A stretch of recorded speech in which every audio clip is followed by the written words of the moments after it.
To my channel. ఈరోజు వచ్చి మనం హోమ్ మేడ్ గ్రేవీ మంచూరియా ఎలా చేయాలో చూపిస్తాను రండి.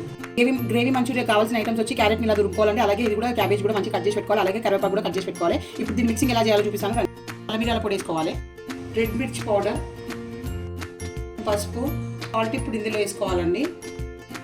కొంచెం టమాటో కెచప్, వెనిగర్ వాటర్, కొంచెం ఒక పెద్ద టేబుల్ స్పూన్ అంతా మైదా పిండి, ఒక టేబుల్ స్పూన్ అంతా కార్న్ఫ్లోర్, వెల్లుల్లి పేస్ట్ వేసుకోవాలండి. సరిపడకపోతే మళ్ళీ కొంచెం మైదా పిండి వేసుకోవచ్చు అండి, ఎందుకంటే మనకు ఇట్లా కడితే ముద్దలాగా రావాలి. అయితే లేదు దానికోసం మళ్ళీ ఒక టేబుల్ స్పూన్ అంతా మైదా పిండి వేసుకున్నాను నేను. ఇట్లా కట్టుకోవాలండి. ఇట్లా కట్టుకున్న దాన్ని మొత్తం ఆయిల్లో హీట్ చేసే ఆయిల్ని అందులో హీట్ చేసేయాలి. అన్నీ తీసేసుకోవాలి. ఇప్పుడు మనము ఇది కావాల్సిన ఐటమ్స్ అండి: ఉల్లిగడ్డ, కరివేపాకు, పచ్చిమిర్చి. మెయిన్ వచ్చి ఇందులో ఎప్పుడు కానీ చైనీస్ ఫుడ్లలో ఎల్లిపాయ చాలా ముఖ్యమండి. దీన్ని సన్నగా చాప్ చేసి పెట్టుకోవాలి. అలాగే గ్రేవీ కోసం మనము కార్న్ఫ్లోర్ని వాటర్ మిక్స్ చేసుకుని ఒక 2 టేబుల్ స్పూన్ అంతా కలిపి పెట్టుకోవాలి. ముందుగా ఎల్లిపాయ వేసుకోవాలి.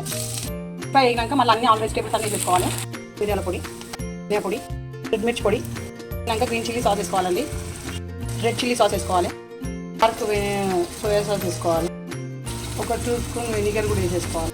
తర్వాత రెడ్ టమాటో సాస్ కూడా వేసేసుకోవాలి. మిక్స్ చేసి పెట్టుకున్న కార్న్ఫ్లోర్ వాటర్ కూడా కొంచెం కొంచెం వేసుకోవాలండి. గ్రేవీ ఎంత కావాలో అన్ని water పోసేసుకోవాలి.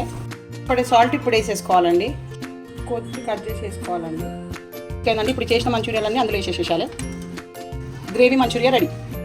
Manchuria done. Like, share, subscribe.